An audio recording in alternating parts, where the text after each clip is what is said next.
So welcome back. तो students आज आ चुके हैं हम लोग न्यू चैप्टर के कंप्लीट रिवीजन पे। और स्टूडेंट्स ये एक ऐसा चैप्टर है जिसमें सबको प्रॉब्लम होता है, बट आज इस चैप्टर को पढ़ने के बाद आप नहीं बोलोगे कि नेशनल इनकम का चैप्टर आपके लिए डिफिकल्ट। इस चैप्टर में होते हैं बहुत सारे फॉर्मूला, बट आज के इस वीडियो में आपको सारे फॉर्मूले बहुत ही सिंपल तरीके से याद होने वाले हैं। तो अगर विश्वास ना हो तो स्टूडेंट्स तो इस वीडियो को अंत तक जरूर देखिएगा और फिर आप बोलिएगा कि ये चैप्टर इजी था या नहीं। So guys, let's get started with this chapter. Friends, myself Aditya Pratap Singh and you are watching Aditya Commerce, a complete education channel. तो स्टूडेंट्स इस चैप्टर में आ चुके हैं हम लोग एक ऐसा चैप्टर जिसमें बहुत सारे फॉर्मूलेस होते हैं, बट स्टूडेंट्स आज इस चैप्टर को पढ़ने के बाद, इस वीडियो को देखने के बाद यकीनन आप बोलोगे कि सर इस चैप्टर के फॉर्मूले अभी तक के इकोनॉमिक्स के सबसे इजीएस्ट फॉर्मूले थे और सबसे इजीएस्ट चैप्टर है नेशनल इनकम। जी हाँ दोस्तों, इस वीडियो में ऐसा कुछ फॉर्मूला आपको बताना जा रहा हूँ। 3 ऐसी चीजें आपको बताऊंगा ना जिसके थ्रू आप इस पूरे फॉर्मूले को बहुत सिंपल कर लोगे। होता है क्या student, GDP MP, GNP MP, NDP MP, NTFP सब कैसे निकाले बहुत प्रॉब्लम होता है, फॉर्मूले समझ में नहीं आते हैं, बट आज समझ में सब कुछ आएगा। चलिए स्टूडेंट्स बिना टाइम वेस्ट किए हुए आते हैं इस टॉपिक पे सीधे कि फॉर्मूले कैसे बनाई जाए। चलिए दोस्तों, इस फॉर्मूले को बनाने से पहले मैं आपको सिर्फ 3 ऐसी चीज बताऊंगा। आपको सिर्फ उन 3 चीजों को याद करना है और समझना है। उसके बाद ये फॉर्मूला आप चुटकियों में बनाओगे। देखिए नंबर 1 चीज आपको बच्चों याद करना है ना, वो ये है बच्चों कि जब कभी भी आपको नेट निकालना रहेगा ना, जब भी आपको नेट निकालना रहेगा तो आप ग्रॉस में से क्या करेंगे, आप डेप्रिसिएशन को माइनस कर देंगे तो आपका कभी भी नेट आ जाएगा बच्चों। ठीक है, ये पहला एक ऐसा फॉर्मूला जो बहुत ही इंपॉर्टेंट है। नंबर 2 देखिए क्या याद रखना आपको बच्चों, इसमें नंबर 2 बच्चों ये है कि जब कभी भी ना आपको नेशनल निकालना रहेगा ना, नेशनल निकालना रहेगा तो आप क्या करोगे, आप हमेशा डोमेस्टिक में से ना, डोमेस्टिक में क्या ऐड कर दोगे, net factor income from abroad को आप क्या कर देंगे बच्चों, ऐड कर देंगे, net factor income from abroad. इसको हम लोग शॉर्ट फॉर्म में बच्चों NFIA भी बोलते हैं। क्या बोलते हैं, NFIA भी शॉर्ट फॉर्म में इसको बोलते हैं। ठीक है, कि आखिर होता क्या net factor income from abroad, तो मैं आपको समझा देता हूं कि नेशनल में जो हम लोग ऐड करते हैं डोमेस्टिक में NFIA होता क्या। देखो डोमेस्टिक का मतलब होता है वो अर्निंग जो कोई बंदा कमा रहा हो, अर्निंग कर रहा हो कंट्री के बाउंड्री के अंदर, उसको बोलते हैं डोमेस्टिक। जो भी अर्न कर रहा हो डोमेस्टिक के अंदर उसको मतलब उस बाउंड्री के अंदर उसको डोमेस्टिक बोलते हैं। और नेशनल निकालने के लिए डोमेस्टिक में NFIA को जोड़ देते हैं, ऐड कर देते हैं। NFIA होता क्या है, तो देखिए बच्चों होता क्या है ना, हमारे यहाँ का कोई हमारी कंट्री का कोई बंदा, हमारी कंट्री का कोई पर्सन फॉरेन में जाके जॉब करता है तो क्या हो रहा है, जो भी वो बंदा वहां पे कमाएगा, जो भी वहां पे अर्न करेगा ना, वो हमारे यहाँ ऐड होगा। इसको बोलते हैं factor income received from rest of the world. ठीक है, वैसे ही क्या होता है ना, कोई उनके यहाँ का बंदा, कोई उनके यहाँ का पर्सन हमारे यहाँ के जॉब कर रहा है तो जो भी वो यहाँ पे कमाएगा, अर्न करेगा, वो उनके यहाँ ऐड होगा जाके, जिसको बोलते हैं फैक्टर इनकम पेड। तो जो हमने रिसीव्ड किया माइनस जो हमने पेड किया, इसको सॉल्व करने के बाद आपका आता है net factor income from abroad, जिसको NFIA भी बोलते हैं। चलिए नंबर 3 जो आपको याद रखना है ना, वो है कि जब कभी भी आपको फैक्टर कॉस्ट निकालना रहेगा ना तो आप क्या करोगे, मार्केट प्राइस में से कुछ चीजों को माइनस और प्लस करना रहता है। पर समझाता हूं होता है क्या है। देखिए फैक्टर कॉस्ट का मतलब होता है फैक्टर्स ऑफ प्रोडक्शन का कॉस्ट। इट मींस जो ओरिजिनल कॉस्ट था उसको बोलते हैं फैक्टर कॉस्ट। जबकि मार्केट प्राइस का मतलब होता है एक ऐसा प्राइस जिसपे गुड्स एंड सर्विसेज मार्केट में आके बिकने वाली हैं, बिकती हैं, उन्हें बोलते हैं मार्केट प्राइस। तो अगर आपको इन मार्केट प्राइस से इस फैक्टर कॉस्ट में पहुंचना रहेगा तो कैसे पहुंचेंगे, समझाता हूं मैं आपको। देखिए होता क्या है ना, जब कोई गुड्स मार्केट में आता है तो मार्केट में आने पे उस पे टैक्सेस, इनडायरेक्ट टैक्स जुड़ जाता है। तो अगर हम टैक्सेस को माइनस कर दें, इनडायरेक्ट टैक्सेस को माइनस कर दिया जाए, माइनस इनडायरेक्ट टैक्स, और होता क्या है ना, जब कोई गुड्स बनते हैं ना, मार्केट में आते हैं तो गवर्नमेंट उन्हें सब्सिडी देता है कि भैया छूट देता जाओ, तुम गुड्स को बनाओ। ऐड कर दिया जाए तो क्या पहुंच जाएंगे हम लोग? पहुंच जाएंगे उसका ओरिजिनल कॉस्ट पे, जिसका कहते हैं फैक्टर कॉस्ट। बस स्टूडेंट्स आपको इन्हीं 3 चीजों को याद करना है, फॉर्मूले बहुत सिंपल बनने वाले हैं। फिर से रिपीट करता हूं, जब कभी भी नेट निकालना रहेगा ना तो ग्रॉस में से डेप्रिसिएशन माइनस कर दीजिएगा। नंबर 2, जब कभी नेशनल निकालना रहेगा ना तो डोमेस्टिक में NFIA को जोड़ दीजिएगा। नंबर 3, जब कभी भी फैक्टर कॉस्ट निकालना रहेगा ना तो मार्केट प्राइस में से इनडायरेक्ट टैक्स को पहले माइनस करना है और उसमें सब्सिडी को जोड़ देना है। बस इतना सा आपको काम करना है। फॉर्मूले तो बहुत सिंपल बनने वाले हैं। चलिए पहले आपको समझा देता हूं कि आखिर फॉर्मूले को बोलते कैसे हैं और होता क्या है। जैसे स्टूडेंट्स यहां पे मैंने लिख दिया GDPMP, तो देखिए इसका मतलब होता क्या है। G का मतलब होता है बच्चों ग्रॉस, G का मतलब होता है ग्रॉस। अगर यहाँ पे N लिख जाएगा तो उसको बोलते हैं नेट। नंबर 2 पे ये बच्चों यहाँ पे क्या लिखा है D का मतलब होता है डोमेस्टिक। अगर यहाँ पे N लिखी जाएगा तो आप बोलोगे नेशनल, P को P ही बोलते हैं। अगर यहाँ पे MP लिखा रहेगा तो आप बोलोगे एट मार्केट प्राइस।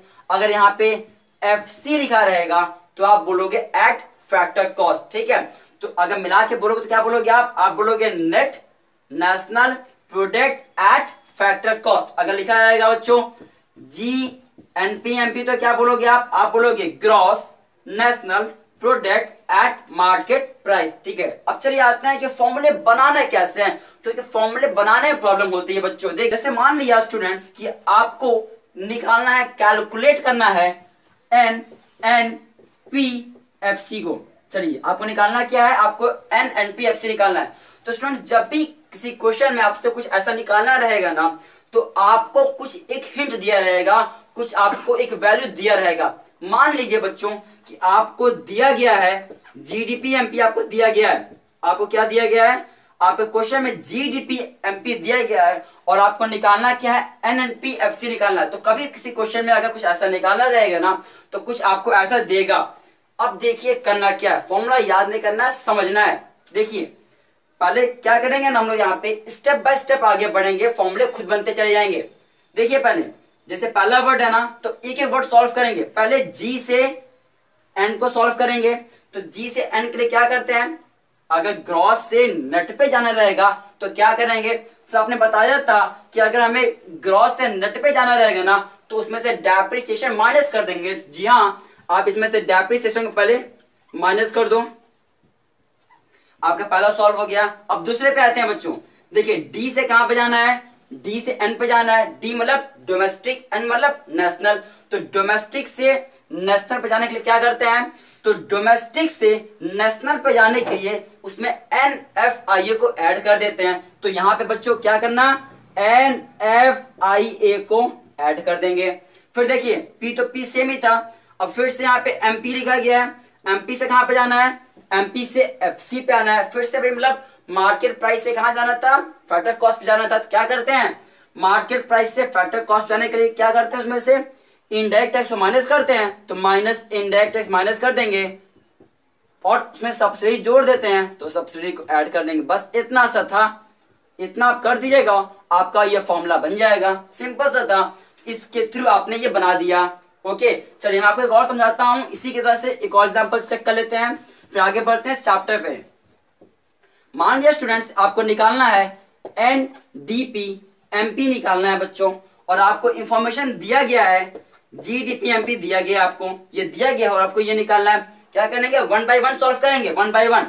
तो देखिए पहले G से N सॉल्व करेंगे। तो क्या करना है, ग्रॉस से नेट जाने के लिए, ग्रॉस से नेट पे जाने के लिए डेप्रिसिएशन माइनस करना है। तो इसमें डेप्रिसिएशन माइनस कर दिया, डेप्रिसिएशन माइनस हो गया आपका। फिर देखिए बच्चों D से D पे जाना था, कुछ करना है ना, D से N पे जाने के लिए करते हैं। डोमेस्टिक पहले से था, डोमेस्टिक पहले से तो कुछ नहीं करेंगे, छोड़ देंगे। P भी सेम है, कुछ नहीं करेंगे। MP था, कुछ नहीं करेंगे। तो ये फॉर्मूला है। अगर आपको यहाँ पे पहुंचना रहेगा तो इसमें से सिर्फ डेप्रिसिएशन से माइनस करो, यहाँ पे पहुंच जाएंगे। कितना सिंपल सा था, सिंपल था। कोई प्रॉब्लम हुआ यहाँ तक, उम्मीद करता हूँ यहाँ तक कोई प्रॉब्लम नहीं होगा स्टूडेंट। चलिए ये भी पार्ट 1 था इसके आगे फॉर्मूला देखते हैं स्टूडेंट्स। और फॉर्मूला आ चुके हैं, वो क्या है, नेशनल डिस्पोजेबल इनकम निकालना हुआ ना, जैसे हमने देखा पर्सनल डिस्पोजेबल इनकम, इसका मतलब जहां पे पर्सन खर्च कर सके अपनी मर्जी के हिसाब से, वैसे नेशनल डिस्पोजेबल इनकम का मतलब होता है जहां पे नेशनल, जहां पे कंट्री जहां चाहे वहां पे खर्च कर सके। तो निकालने का मतलब होता क्या है, पहली बात ये समझ लेते हैं। तो देखिए बच्चों, नेशनल डिस्पोजेबल इनकम का मतलब होता है एनएनपी को नेशनल डिस्पोजेबल इनकम बोलते हैं। एनएनपी क्या होता है, net national product at market price को बच्चों हम लोग नेशनल डिस्पोजेबल इनकम बोलते हैं बच्चों। अब निकालते कैसे हैं net national product market price, अभी थोड़ी देर पहले मैंने फॉर्मूला बताया था ना, बस वही तो है। लेकिन बच्चों थोड़ा सा यहाँ पे चीजें एक और ऐड हो जा रहा है। जब नेशनल डिस्पोजेबल इनकम निकालना रहेगा ना, तो क्या करोगे आप, एनएनपीएफसी में, क्योंकि एनएनपी एमपी पे पहुंच रहा था, तो कैसे पहुंचते हैं, एनएनपीएफसी में एनआईटी जोड़ देंगे अपना, और net current transfer from the world को जोड़ देंगे बच्चों, और नेशनल डिस्पोजेबल इनकम पे पहुंच जाएंगे।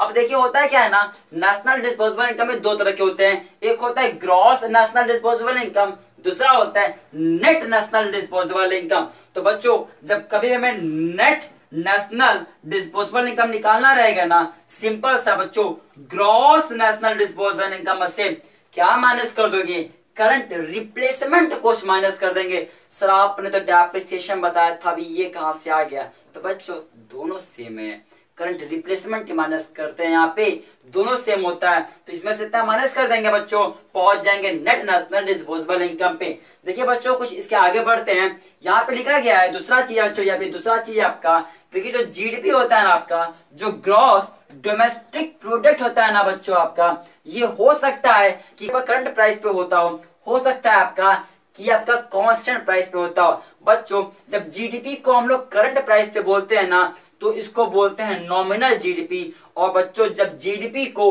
कांस्टेंट प्राइस पे बोलते हैं, सर कांस्टेंट प्राइस पे बात समझ में नहीं आ रहा है, समझाता हूं बच्चों, इसको बोलते हैं रियल जीडीपी। जैसे मैं बोल रहा हूं कि 2019 चल रहा है, तो 19 में प्राइसेस क्या होंगे, तो करंट प्राइसेस होगा, तो इसको बोलेंगे नॉमिनल जीडीपी। अगर मैं बोलूं क्या 2010 का प्राइसेस क्या होगा, तो वो कांस्टेंट प्राइस है, रियल जीडीपी बोलते हैं। फॉर्मूला क्या होता है निकालने का जीडीपी, फॉर्मूला होता है प्राइस इनटू क्वांटिटी। जैसे देखिए बच्चों, इसमें नॉमिनल जीडीपी का फॉर्मूला होता है P इंटू क्यू।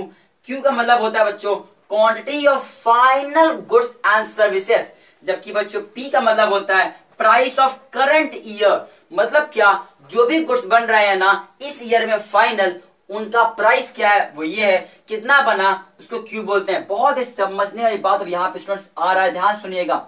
देखिए बच्चों, अगर मैं बोलूं कि मान लिया इस इक्वेशन में मेरा, क्योंकि करंट प्राइस था ना, करंट प्राइसेस मतलब क्या, करंट में प्राइसेस बढ़ सकते भी हैं, कम भी हो सकते हैं, क्यू भी बढ़ सकता है, क्वांटिटी ज्यादा बढ़ सकता भी है, क्वांटिटी कम भी बढ़ सकता है, दोनों बढ़ सकते हैं। मान लिया बच्चों कि हमारा P प्राइस बढ़ गया, क्यू क्वांटिटी नहीं बढ़ा, तो क्या इकोनॉमी के लिए अच्छी बात है, प्राइस बढ़ गया क्वांटिटी नहीं बढ़ा हमारा, तो अगर प्राइस बढ़ा क्वांटिटी नहीं बढ़ा, तो हमारा नॉमिनल जीडीपी तो बढ़ जाएगा, क्योंकि nominal GDP is equal to P into Q होता है। अगर ये बढ़ेगा, ये नहीं बढ़ा, ये कांस्टेंट रह गया, तो नॉमिनल जीडीपी बढ़ जाएगा, बट ये इकोनॉमी के लिए अच्छी बात नहीं है।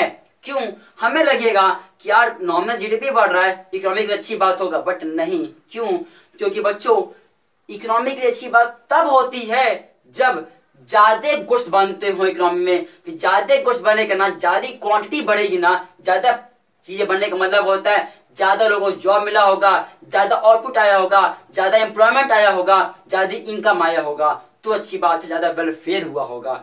लेकिन प्राइस बढ़ाना यहाँ पे, क्यों तो नहीं बढ़ाना हमारा, तो ये अच्छी बात नहीं है, एक अच्छा इंडिकेटर नहीं है। लेकिन बच्चों अगर मैं बोलूं कि मेरा प्राइस कांस्टेंट रह गया, मेरा क्वांटिटी बढ़ गया, मेरा क्वांटिटी बढ़ गया, इट मींस क्या, अच्छी बात है, क्वांटिटी बढ़ा, क्वांटिटी बढ़ने से मेरा नॉमिनल जीडीपी बढ़ गया, अच्छी बात है, बहुत अच्छी बात है। इससे मतलब क्या हुआ कि सब कुछ मेरा बढ़ा होगा, और ये इकोनॉमी के लिए अच्छा इंडिकेटर रहेगा। लेकिन जब बात करते हैं बच्चों रियल जीडीपी का, तो इसका फॉर्मूला होता है P इंटू क्यू।